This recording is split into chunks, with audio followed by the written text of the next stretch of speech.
Salawonani, welcome back to it. Podcast yabantu, i-podcast yomhlaba. Bizo lami nguJoyful ngiphuma phansi laphana emangwaneni esigodini.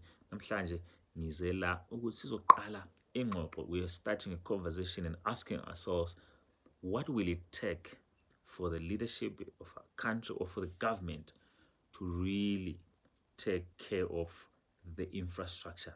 I'm talking about infrastructure that is already there, that is already built, but also when are they going to step up and start building institutions that are able to build infrastructure yakithi? Imigwaqo, it's a sad side, it's a sore side. Buildings, I haven't been to Harare for a while, but seeing online and checking the water issue, you can see that we have a leadership that really doesn't either understand what's happening, or they do but they don't care, or they do, they care and there are no resources, or they do, they care, the resources are there but they're not able to allocate them properly. Because I think it can be that as well. What do we need to do for us to get that strip on Gwanda Bay Bridge Road to be fixed? What should we do to get that strip fixed? Because that is very dangerous. One of the busiest roads in the country. Yes, we've heard, we've seen it, Trabablas. Again, it's in Harare, right? We do not see most or some of this infrastructure development happening in other parts of the country. You've got Vic Falls being one of the major tourist attractions, where sometimes people want to fly into Bulawayo and drive by road, and the roads are bad. What is there no money, or the money is there but these guys are just choosing to steal? Because one of the things that I have seen, honestly speaking, is that the stealing has become so normal that even their conscience unembeza so afa. Because you see this, how do you see this? You see this by from the smallest of offices to get a service, meludiza.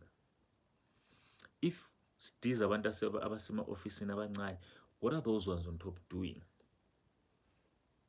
Which means the funds that should be allocated to fix, to repair, to even initiate infrastructure projects that can change the trajectory of the country, the money is being chowed. We are not going to come here and act as if we do not know.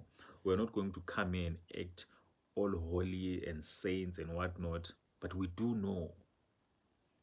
We might not have been exposed deeply, but we've heard of stories, we've seen things, and we can see by how our country keeps going down. You can come here and tell me about Vision 2030, this and that. This is not about one person, this is not about one party, this is about the country as a whole. Something needs to be done.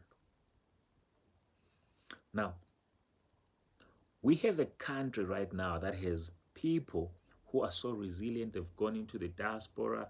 They've learned how to survive and maneuver this life thing on their own, without really being a side of some political party or whatnot.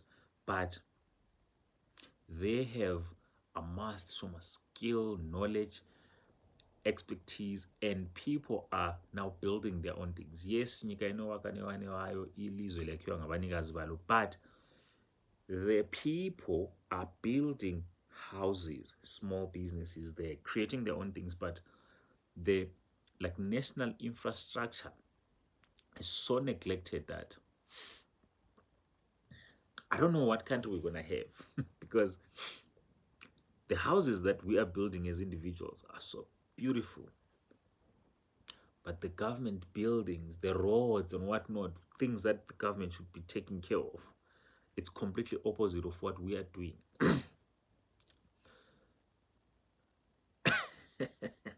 Which is why they always want to tax you. Awusebenzi, the economy is dysfunctional, but kunama-tax ahlale ephuma, so kumele silitaxe lokho, so kumele ulitaxe lokho. It's because bayabona ukuthi liyaphila lodwa. You're building on your own. You're allowed to build your house, it's beautiful, but you're not allowed to as an individual to build a road, ngoba kuzomela uyenze underwater. Ungabuya uthi ufuna ukuzenzela ufaka umgwaqo wakini wena uwedwa abavumi. I don't know if you know that. Abaningi bayakwazi vele, it's known. I mean, recently we saw kuthiwa iZinara donated. iZinara, kanti shouldn't they be the ones fixing the roads vele? Kanti isn't it their duty? Why are we celebrating that they're donating? What are they donating? Kanti imali zama-toll gate ziyangaphi? Honestly, like, this is a very honest question. Where do the toll gate monies go to? If anyone finds this offensive, maybe an attack on the government, then which means like ding is called, because here, this is me expressing the love, how much I love my country, as much as I'm in foreign lands. But I feel like a lot can be done with the little money that the government has, and I think the private sector would even come in and assist the government, honestly speaking. But the private sector right now is each man for himself, because they are not getting assistance from the government. Instead, the government is taking from them, only taking. So we have a country that will have its citizens living in lavish houses, and also them, the politicians, but with poor infrastructure. Buildings that you see in Bulawayo. Ubona ukuthi i-building le phela singawa anytime le. And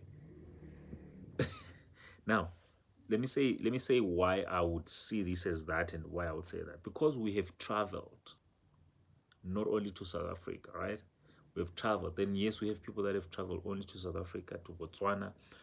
We've got people in the diaspora. And when we come back home, forgive us, we are going to compare.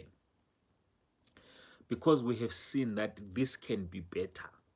That's why I would say maybe things should change. Then you'll find someone thinking, but this is okay, because that's what they have known all their life. They've never been out of Zimbabwe.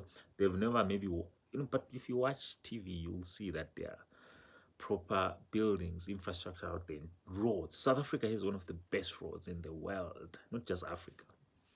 It's in Africa. They have the same resources that we have. We even have more than them. South Africa right now, the infrastructure they have. You will come here and tell me, yeah, but it was done by the whites. We also hate them. They were also building, and some of the stuff that they built we never continued. But South Africa has been seen even after white majority rule was removed. When the black majority has been ruling, we are still seeing improvement. We're still seeing the maintenance of infrastructure, the institutions and whatnot. But with us, Beechnut Bridge, we are told there's a crack. It might just break, and I don't know. We had the recent incident in Kariba that I don't even want to talk about. What kind of a country are we going to have? We're going to have a country with people that are building beautiful homes, schools and whatnot, but with poor infrastructure. That's where we are going. Unless there's some change, unless the sitting leadership decides to say, let's invest in infrastructure. Because infrastructure development will bring jobs, will create jobs as well. Trust you, because even just the building of it already creates jobs. You don't need to be some economics student and be some fundi and whatnot to know that if the government, even if they go and borrow from, they've been borrowing from China, they're going to borrow anyway, we can't stop them. How about they borrow money to build roads? People will be employed. And when people are employed, what happens? We are happy. The economy runs, the economy functions. Because you're obviously going to take takes from us, and then there's more takes now because there's more people working. Some of these things are just simple, basic, grade one things that our leaders have decided not to do. It's not that they can't do it. It's not that the resources are not there. They just are busy pushing their own agendas and stealing and whatnot. We need some change, and change should happen in any space, from within, from outside. But we need to build our country. I don't think people are just like, yeah, angry and making noise against the ruling party and whatnot. People love, Zimbabweans love their country. That's why you see they're not being violent. That's why you see they are in other countries and trying to really push, because we are such amazing people. We are such brilliant people. But why do we have a few always wanting to make us believe that we are not? We're not being listened to. Simple, basic things. How do you have a capital city with such a crisis, Yamans? Yet we see cars being given out like confetti. It's not wrong to gift people cars, but the priorities are questionable. Our priorities are questionable as a country, as a leader, as a people, and as leaders. What are you guys doing? Doesn't anything hit? Doesn't something say inside of you when you see people languishing in foreign lands? Doesn't anything say ta when you see the roads? It's 2026. Yes, for years we've heard about sanctions. We now know the sanctions have been lifted. What's happening to the gold, to the lithium, one of the most precious minerals right now on planet Earth? Because, when you look at the America-Iran-Israel war, where now we've got fuel that keeps going up and whatnot, and you start seeing slowly EVs coming in, electric vehicles coming in, and this means lithium is going to be the new oil. And the country that has the most deposits of lithium is Zimbabwe. Tell me that makes sense to you. If we are brilliant, as we always claim that we are, there should be a way of us having our own refineries and making sure that it comes out of Zimbabwe already going into batteries and what. If it means these countries coming into Zimbabwe and building factories to do those batteries, those lithium batteries from there, let it be that then.